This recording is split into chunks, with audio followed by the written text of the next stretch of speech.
America great again.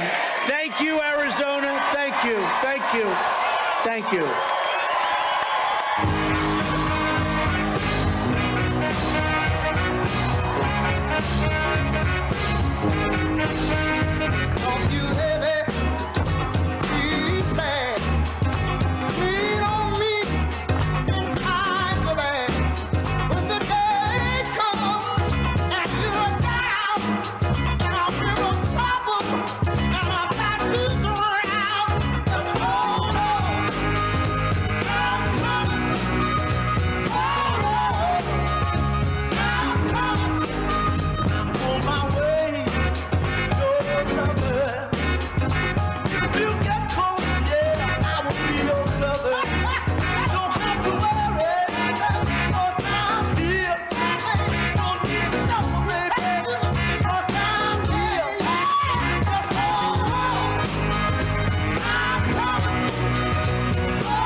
Far distant land of common sense, a place where we all once lived.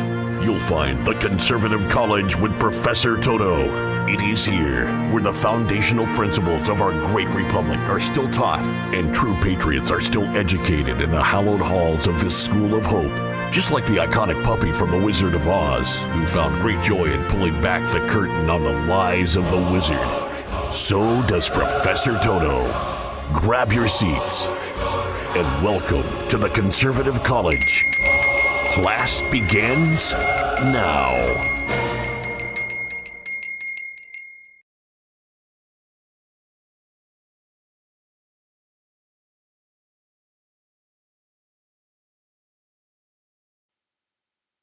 Well, hello there.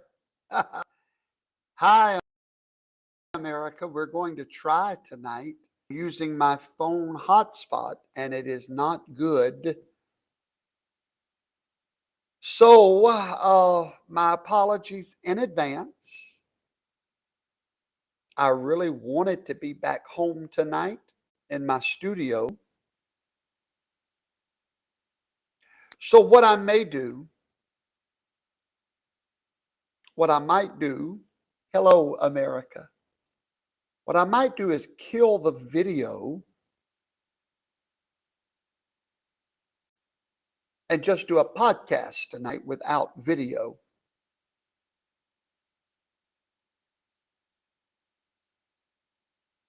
So I think I'm going to kill the camera. Hang tight. And that way, by the way, there is breaking news that Nancy Pelosi is on the phone with Barack Obama right now. Barack Obama, they're in crisis mode. So let me kill the video and let's see if we can at least get a good audio tonight. I'm so sorry. I hope to be back home tomorrow. So very, very sorry.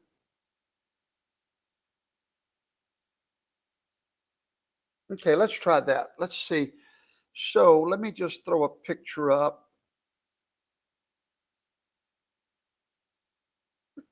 Okay, how's the audio? Can you guys hear me tonight? How is the audio? I just won't do a video tonight. Okay, all right. Well, ladies and gentlemen, we have so much, my Lord, that we need to talk about tonight. So much. Hello, Tom Chambers. Hello, Tina, Gina, Jackie, Grace. Hello, Elizabeth Apaya. Hello, Brother Daniel DeMeyer. Hello, Darlene Carter, Cindy Riggs, Adeline Foster, Yvonne Anderson. Hello, Woodstock.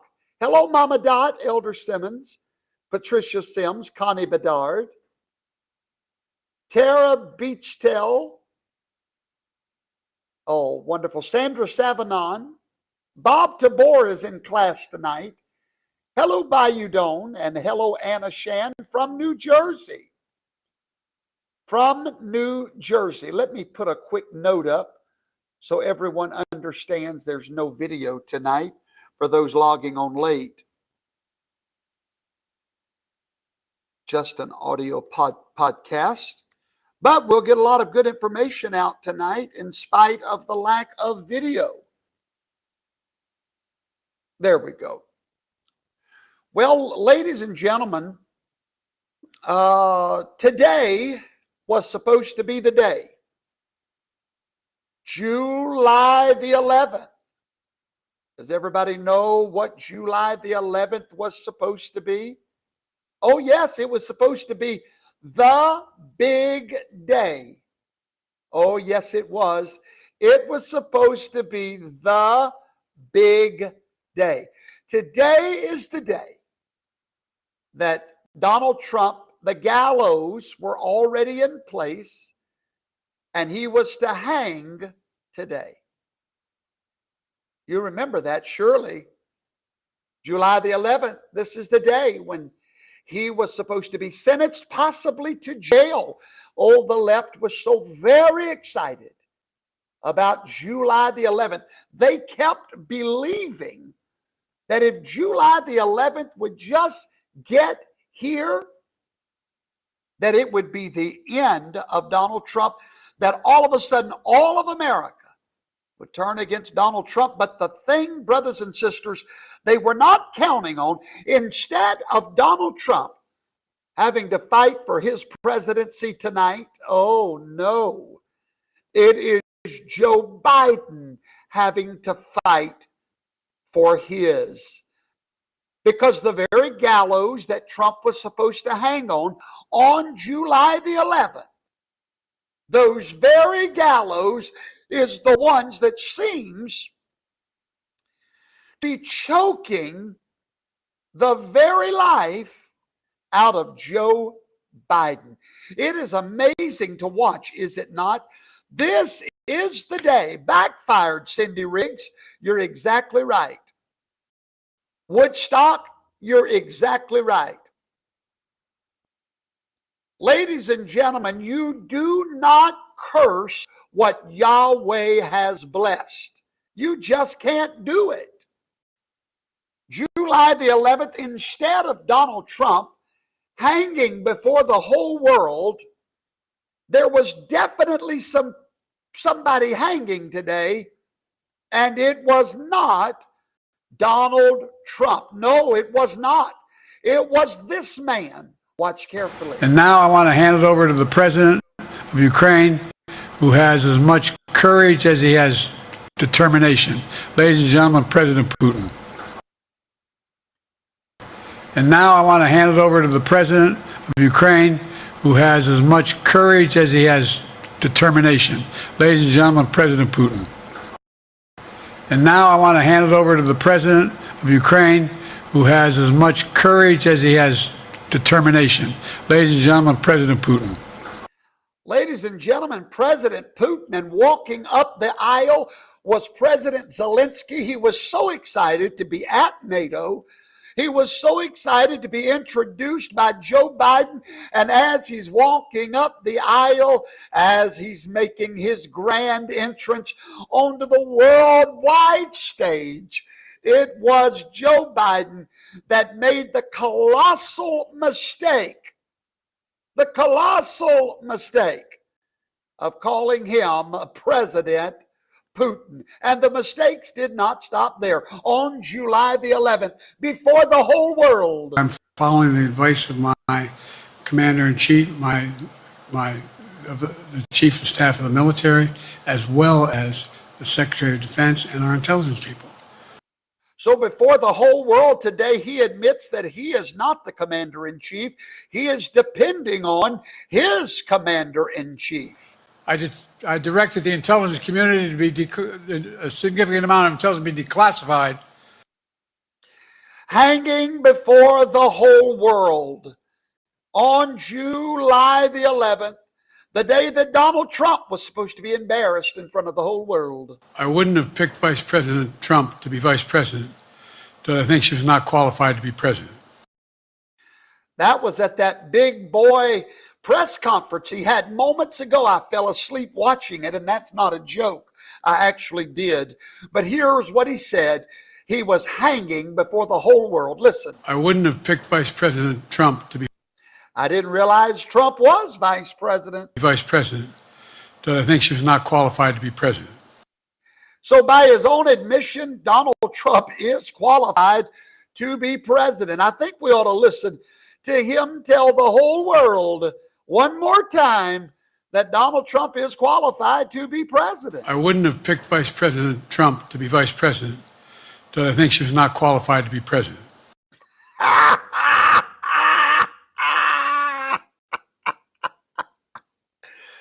Oh, my.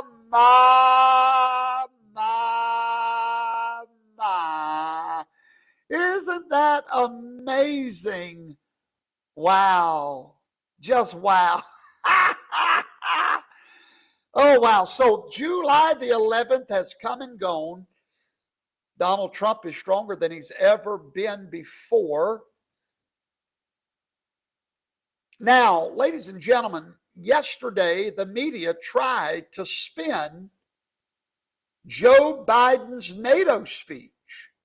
His speech to NATO, they tried desperately to spin that.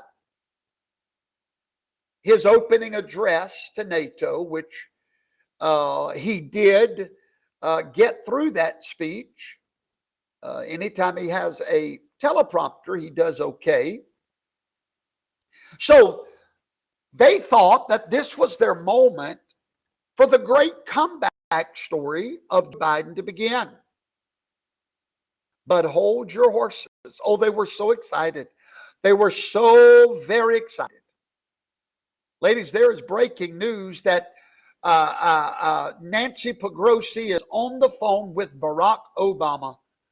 That was broke moments ago on CNN, that they are having an emergency phone call on July the 11th. Anyway, so yesterday Joe Biden seemed to mumble through his NATO opening, and oh, they knew this was going to be the great comeback moment. But ladies and gentlemen, as I hold one hand behind my back, I swear with my other one that you better hold your horses, because just when it seemed like the storm of media criticism had subsided, actually Joe had pulled it off.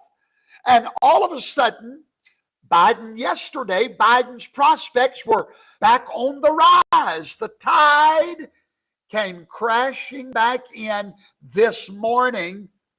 That's right, yesterday. I wish y'all could see my face. I'm so animated right now. Yesterday, Biden was the comeback kid. This morning, thanks to the BBC headline, he was the go-back kid or the blowback kid, because the BBC had a stinging headline And here's what it said, and I quote, Biden's bruising day sinks all hopes that the Democrats will move.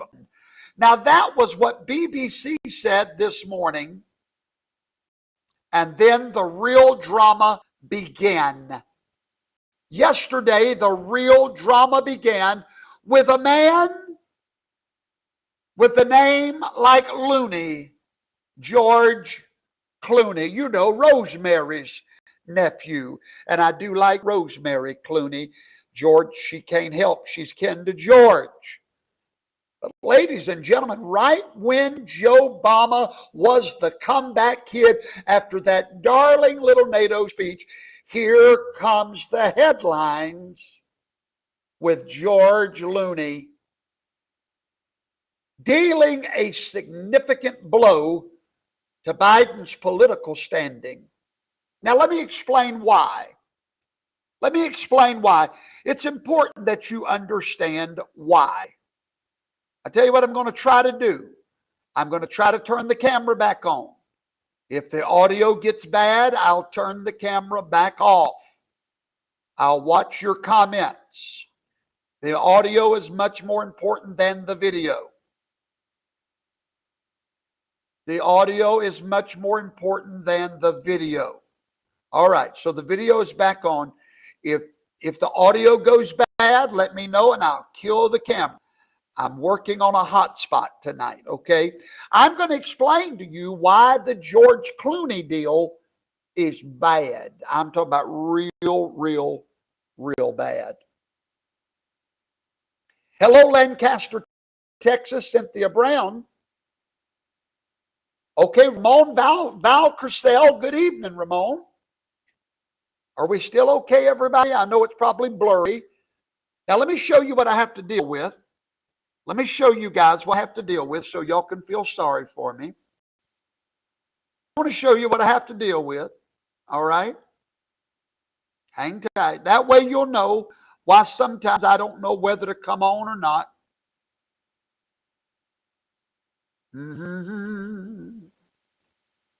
Da, da, da, da, da. Anyway, people complain about the quality. Anyway, I was trying to find those ugly comments. Anyway, I'm not going to. Okay. Can everybody hear me right now? Can you see me? Picture is terrible. Audio is fine. All right. So I think I'll just kill the camera again.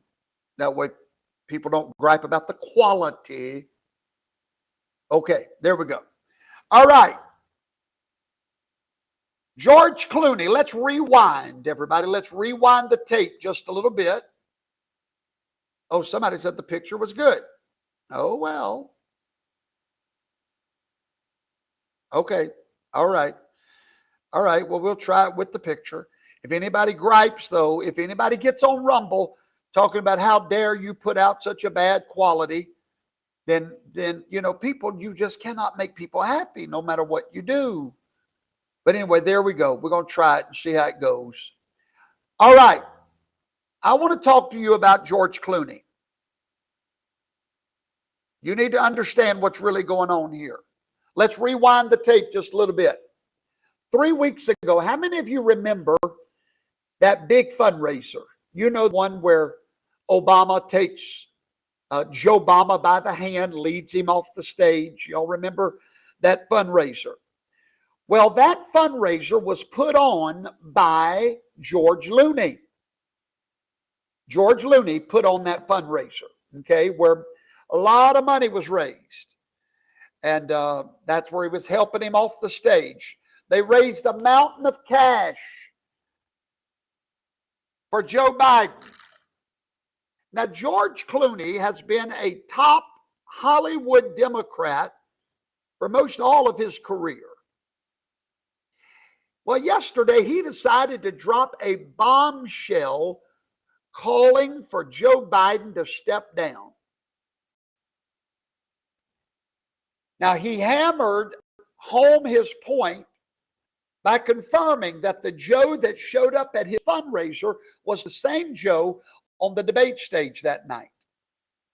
And get this, when asked about Joe Biden's future, what's so funny, they're circling the wagons that literally when someone asked Nancy Pelosi about Joe Biden being in the race, she said that he needs to make a decision. Well, maybe he has.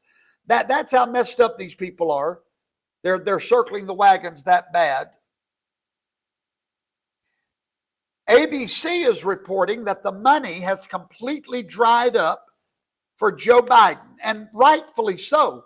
Why would people put their money into a campaign that no one knows who the candidate's going to be? And if money is the lifeblood of politics, then Biden's campaign is running on fumes on July the 11th. Now, I've got a huge I told you so moment. I told you so. Oh, I told you so. I told you months ago that Joe Biden was a bad boy. He was supposed to be a one-term president. And I told you that it was Obama that has released the media Tuesday night. I said, why all of a sudden is the media turning on Joe Biden?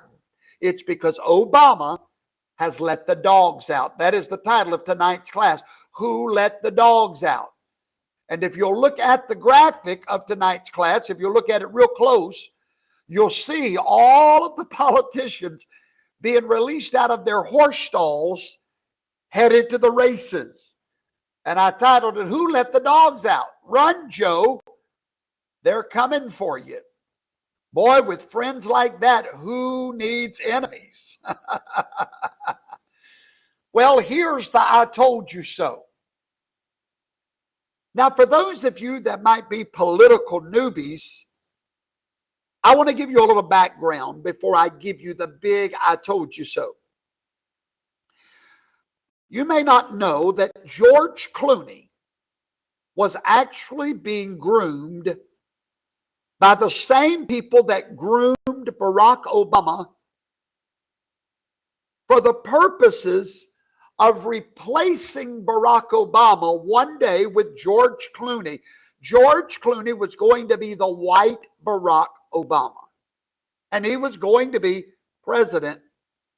He was being groomed to be the POTUS. See, so a lot of these things people don't know. So let me help you I'm pulling the curtain back for you is all I'm doing tonight. But they ran into a problem with George Clooney. He had the looks. He had the suave. He had everything that Obama had. The charisma. But there was one thing that George Clooney did not have, and it's called a brain. He's not an intelligent man. He's dumb as a box of rocks, and no amount of teaching or coaching or guidance was going to change that. So by the time they were ready to give up on Clooney, or just before they did, they had already recruited the person that was supposed to help him. By the way, there they are, the white and the black Obama. They are best of friends. There they are, the white Obama and the black Obama. They are best of friends. You need to know that so you can understand the great I told you so tonight. Okay? Because the great I told you so is coming. Now, before they gave up on George, they made him marry Amal Alamuddin. Now, you know, George was a woman's man, and all of a sudden he gets married to Professor Amal Alamuddin. She was going to be the brain. He was going to be the looks. Amal Alamuddin, which is now Clooney, has a curriculum that she created, and it's well known as an international human rights lawyer with big-time geopolitical connections. Her WEF, geopolitical United Nations connections, are all very strong. That is Amal. That was going to be George Clooney's brain. But by the time they got him married, it was just too late. Now, George Clooney is extremely close friends with Barack Obama. The Clooneys and the Obamas vacation together. They hang together. They network together. They share the same ideological ideas. They are the black and the white version of each other. The bottom line is this: I told you so. The bottom line is George Clooney does not write an op-ed in the New York Times telling Joe Biden to quit the race unless it was Barack Obama that sent the message via Amal Clooney writing the message and George delivering the message. This was Barack Obama sending the message. And here is the message. Now, it was written by Professor Amal because George wouldn't know how to write a statement. I love Joe Biden as a senator, as a vice president, and as a president, and as a friend, and I believe in him. I believe in his character. I believe in his morals. In the last 4 years, he's won many of the battles, but the one battle he cannot win. Y'all know George didn't write this. George didn't. This is Amal. But the one battle he cannot win is the fight against time. None of us can.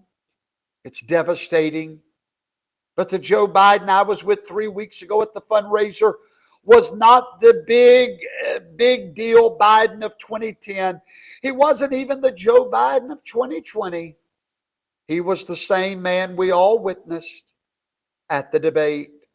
Was he tired? Yes. A cold? Maybe. But our party leaders need to stop telling us that 51 million people didn't see what we just saw. Ladies and gentlemen, that was written by Barack Hussein Obama through Professor Amal, delivered under the pen name of George Clooney. This is the proof that Barack Obama has unleashed the media, literally unleashed the media and the whole Democratic Party against Joe Biden. With friends like this, who needs enemies? Now, let me tell you all how the floodgates have opened. On July the 2nd, Representative Lloyd Doggett called for Biden to resign. July the 3rd, Representative Raul Grijalva. July the 4th, Representative Seth Moulton. July the 5th, Representative Mike Quigley. July the 6th, Representative Angie Craig. But on July the 7th, they upped the ante. Representative Mark Takano, Representative Jerry Nadler, Representative Joseph Morrell, Representative Adam Smith. July the 8th, Representative Mike Sherrill. July the 9th, Representative Pat Ryan.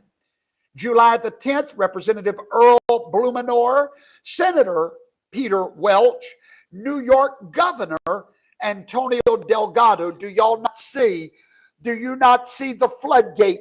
It was allowed to creep open to see how it would be received. And now you have a governor, a senator. Do you see what I see?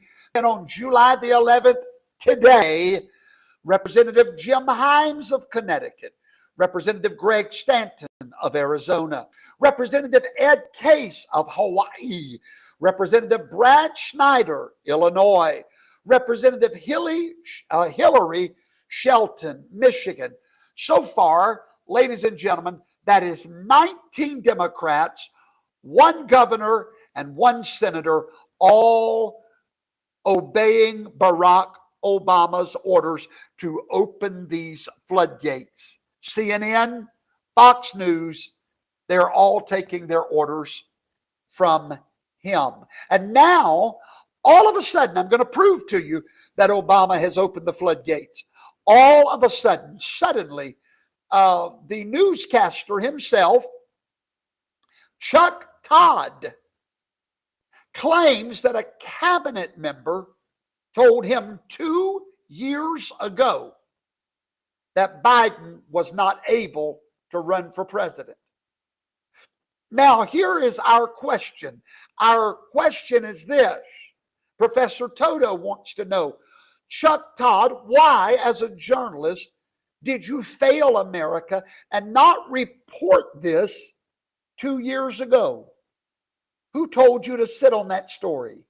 And why are you releasing it today? I'm not going to out the cabinet secretary.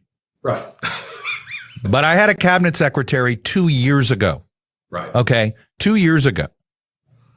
All out of the blue asked me, do you really think he can't run again like this?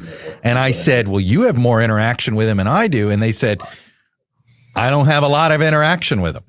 This is a pretty senior cabinet secretary. So, and this was 2 years ago. This is one of those, it's the classic open secrets, a non-versation, right? It's the story everybody knows and everybody. So why did you not report this 2 years ago? Why didn't you alert America as a journalist? Why would you sit on that story 2 years ago?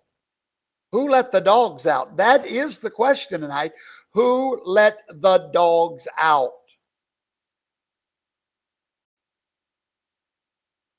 Who let the dogs out, ladies and gentlemen? Watch carefully if you want to see what's really going on in this nation. I'll tell you what's going on in this nation. Nikki Haley is not even allowed at the Republican National Convention, or DeSantis. Ooh, the very ones that meant to hang Donald Trump now are not even invited to their own party. What days we are living in. And yet, who will be at the nomination? Getting the man they all tried to hang. Nikki Haley and Ron DeSantis are not even invited to the Republican National Convention. Somebody said, well, they ought to let bygones be bygones. Why? Why do choices no longer have consequences? You see, Ron DeSantis shouldn't have let his Jackie wannabe wife in his ear to turn against the man of God. And Nikki Haley should have kept her promise and not run against Trump. Now their entire career is in shambles. Ladies and gentlemen, great things are happening right now for Donald Trump. Suddenly, out of nowhere, great things are happening. Just this surprise video that I'm about to show you was done, a daily show. It was a focus group of Black New Yorkers. It's a focus group of Black New York citizens. And in this focus group, the interviewer was so shocked. Why was he shocked? Are you ready? Hold on to your bloomers. Half of this focus group is voting for Donald Trump. Black people in New York. For the first time in decades, New York is now has moved into a toss-up state, and Donald Trump is going for New York. Ladies and gentlemen, watch. Okay, so who will you be voting for in 2024? Daryl. Do I have to say his name? I don't want to, but more than likely it's going to be Trump. Yeah, unbelievable. And then- Unbelievable. Who are you going to be voting? Biden. And then Victor? I'm with her. Oh, Biden, okay. Trump. Trump? Biden. Trump. Okay, we're an even split, which I didn't see that coming. So I bet you didn't. He said, I didn't see that coming. Black New Yorkers, there's an awakening in this country, and there is nothing they can do to stop it. It's the same thing that's happening in the church world. There's an awakening. No one can stop what is happening in this moment in history. You are part of this great movement.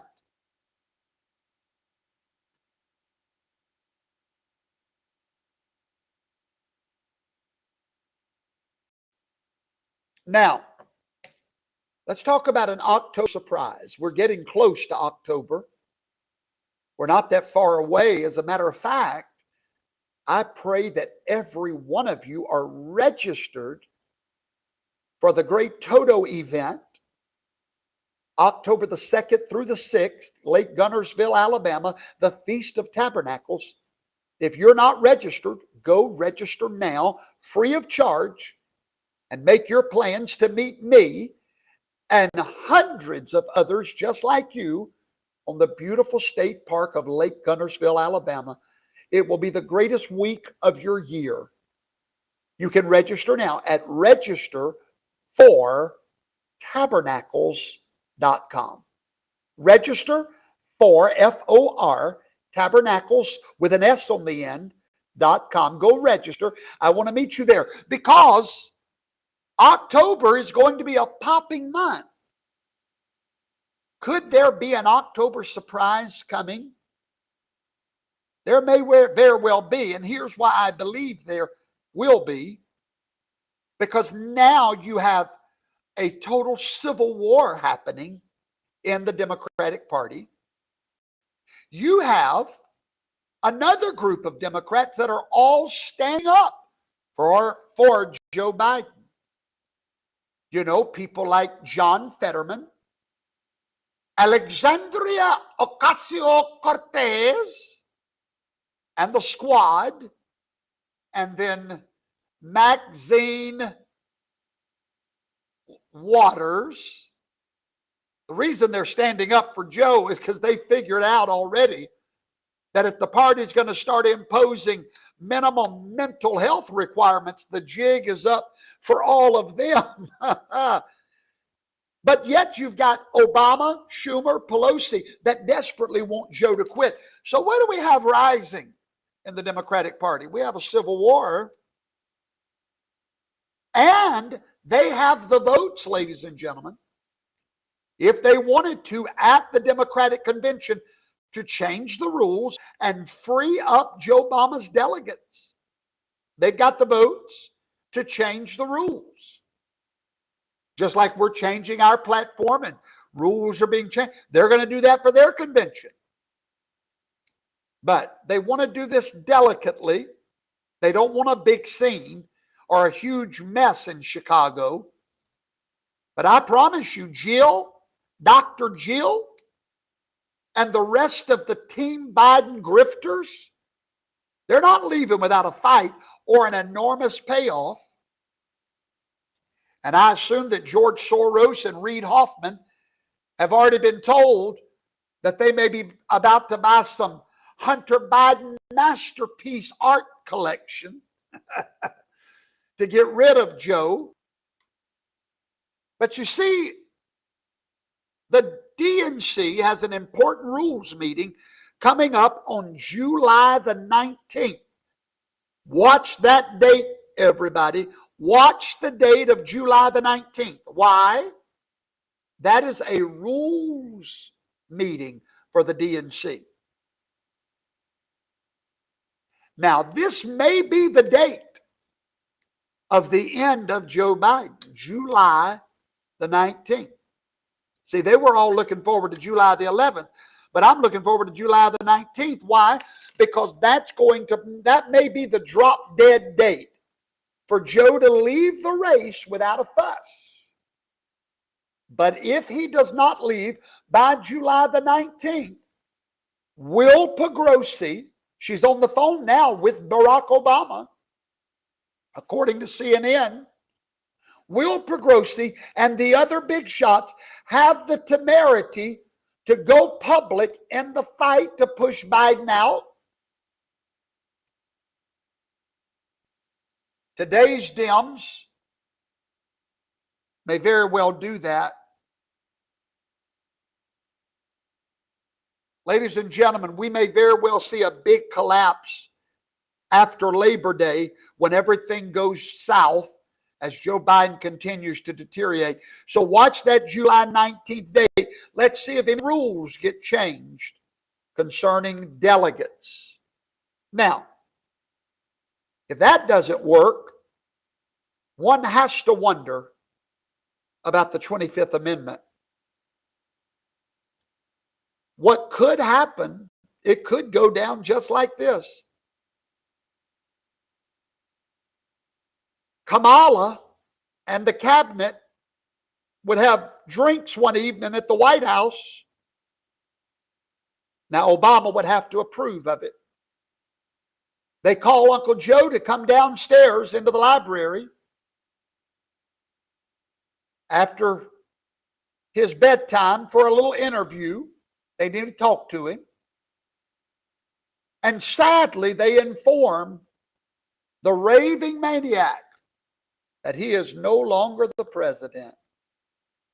Now, they will need to record it to get Joe Biden's hysterical response on tape as proof that he's hysterical.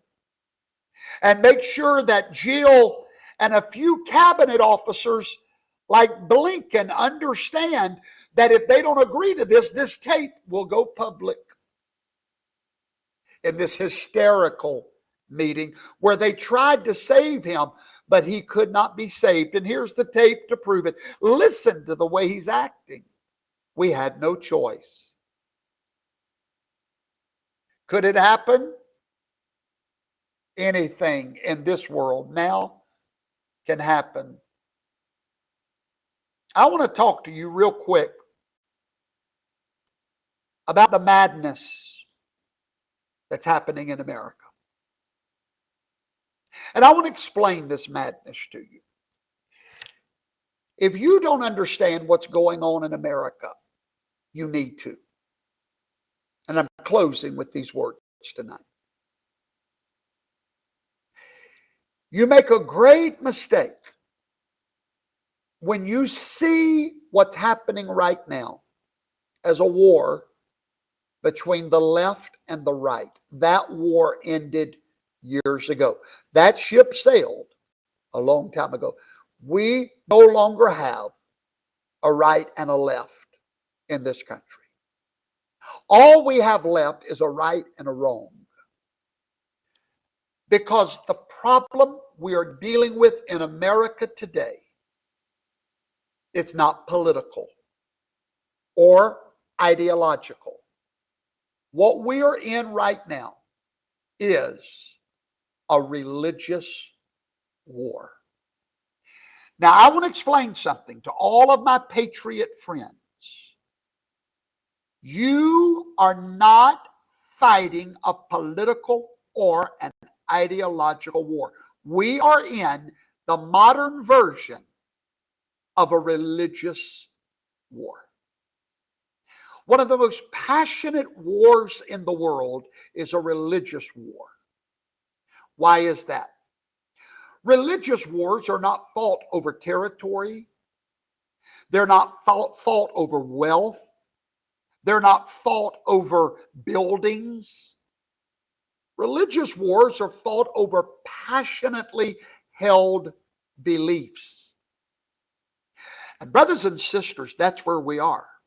We're fighting now over two religions in America. Christianity and paganism. It's a battle that is as old as the hills. Literally.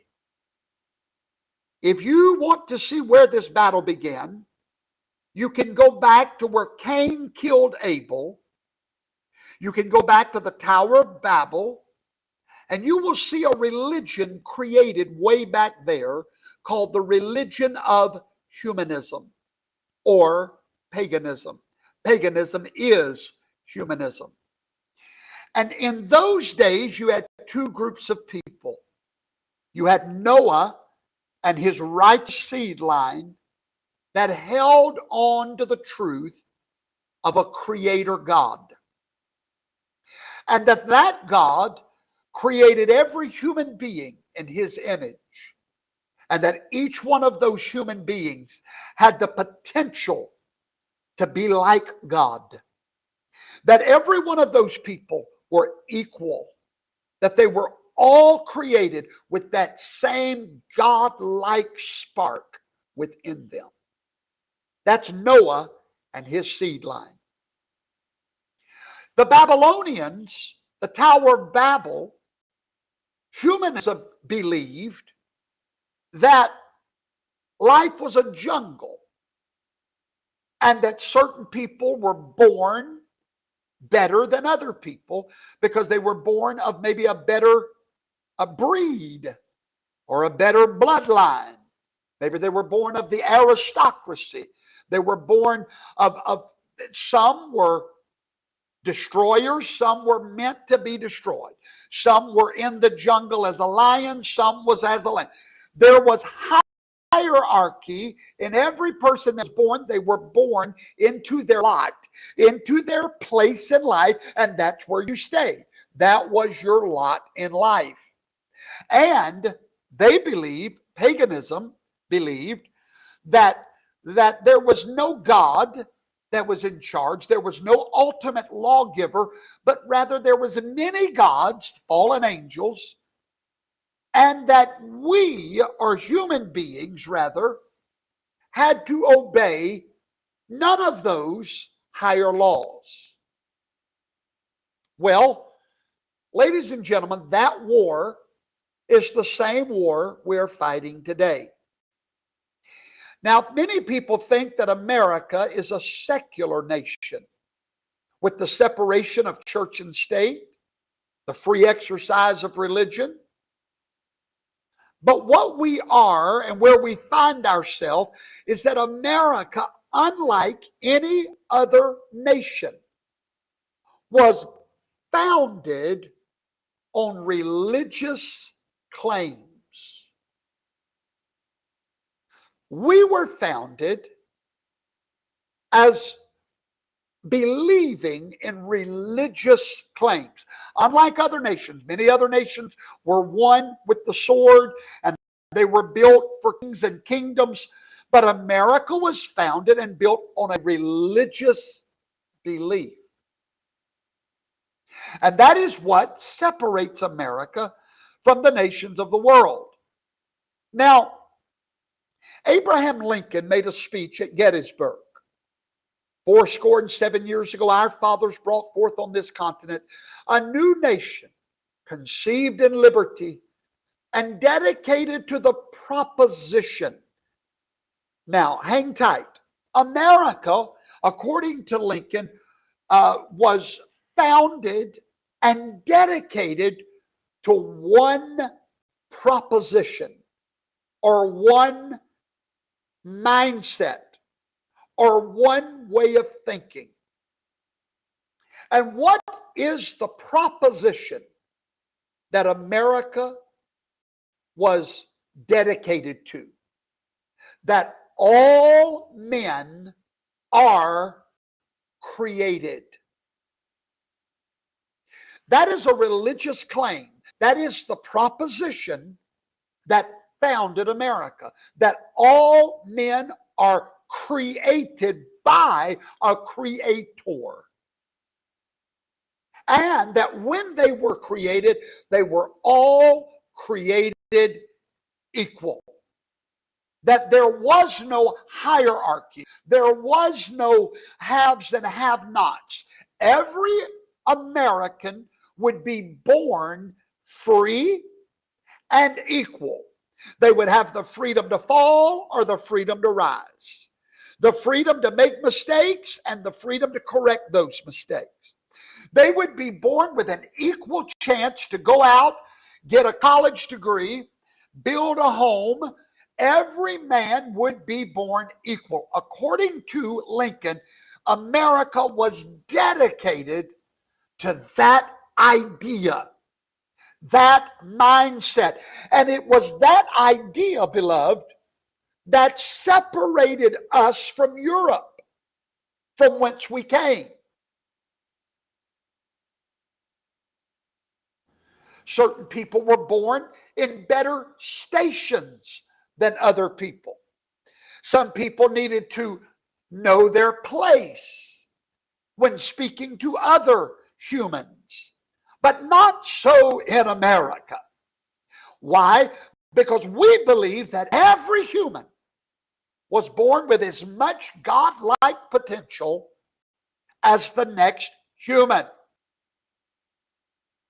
Our nation was built on a religious proposition, and that America transcended all of those old ideas of a caste system.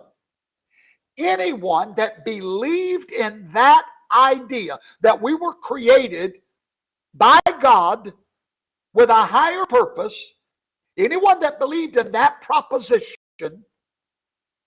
could become an American. America is not and was not, the original America was not a place of woke ideas, but it was the creation of Christian civilization. Not only did we believe that all men were created equal, but we believed in Christianity and all that came with it. Without Christianity, you don't get free speech. Because without Christianity, you can't control yourself, and therefore you're going to lose your free speech. You can only have free speech, friends, if you can control your speech. It's just like a few days ago, someone sent me a song from Taylor Swift. I've never heard the girl sing in my life. And while she's singing, there's a phrase or a line in one of her songs, and she uses the F-bomb and says these words: F the patriarchy. So if I could break it down for some of you, F all men. Now that is paganism. Paganism is a female religion that exalts the goddess or the woman above the man. We're living in a world today. The problem we're having in America is whenever she said that about the patriarchy, what she failed to understand was the very stage she was singing on was built by men. The very freedom to say those words was from the blood of men.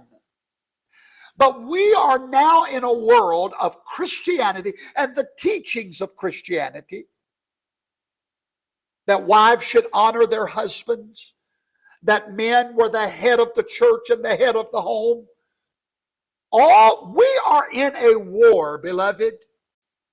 All that we were built on is being come against by another religion. And it is a religion that comes from Babylon. It is paganism, humanism. Without Christianity, you cannot have free speech. Without Christianity, you cannot have liberty or equality or freedom of conscience, because only in Christianity are we taught to prefer our brother, to do good to people, to do good to those that do us wrong. Whereas in humanism, they teach do good to those that do good to you. We're in a religious war. in the, you can feel it pulsating in the very bosom of our nation. Now, there are some people that say, okay, Professor Toto, America will give you that she was founded as a Christian nation. But we think that it's time to depart from that and take the best parts of the Christian faith without the need to affirm Christ, and we will have Christless Christianity, you might call it. But you see, it will never work like that, and it's not working like that. A few months ago, the famous atheist Richard Dawkins said out loud about his beloved country of England, he said, could we not go on just having cultural Christianity without actually being Christians? In other words, he wants fewer believing Christians and more cultural Christians. But you see, it never occurred to Dawkins that you don't get to keep the culture without the cult. I'll say it again. You do not get to keep the culture without the cult. And what did he mean by the culture? Well, how do we keep the culture? Well, he said in that statement, he said that he loves the Christmas carols and he loves the big pretty churches. And so let's keep the culture of Christianity without actually being Christians. But the problem is, it is the cult of Christianity that creates the culture of Christianity. Go to modern England today. No one to worship in those beautiful cathedrals. So what do they become? Concert halls or mosques. And if no one really believes those Christmas carols that you love to hear at Christmas time, if no one believes away in a manger, then eventually people will stop singing them because the words are so convicting. They'll begin to sing, "Oh, Christmas tree, oh, Christmas tree, how lovely are thy branches." They'll sing those. But the ones that says, "Round young virgin," yeah, they'll quit singing them. You see, America is to the point where we still want that culture of Christianity. We want our Christmas trees. We still want to have Easter egg hunts. But can we leave Christ out of it? And that's where we are in America. That's, ladies and gentlemen, if you don't know what's happening in this nation, there is an awakening back to Christ among a certain few, and we will not shut up, and therefore a war has begun. Our entire system of government flows from the belief, from a proposition that we are created in His image. If we lose that proposition, 77 years ago, our fathers came to these shores. They were dedicated to one idea: that all men are created by God equal. So what happens, friend of mine, when we lose that proposition, when we lose that idea? We are no longer American. The idea that every person is so very sacred unto God. If we truly believe that, murder would disappear. If we truly believed it, backbiting and hate would disappear. We would understand each one of us created in the image of God. That creates a moral conscience, awakened by the teachings of Christ down through the millennium. The American founding is therefore not comprehensible. Listen to me. You cannot comprehend America in a secular or a rational way. You can only comprehend America in a religious way. That all men are created by God, and each one of them are created equal. Each one of them are created like their heavenly Father. This is how our nation began, with this proposition about the nature of God and man. If that proposition, fellow patriots, is discarded or denied, if we do away with the proposition, whatever comes after that is not America. You can call it America, but now what you have is a transgendered nation calling itself what it's not. Ladies and gentlemen, the transgendering of this nation is prophetic.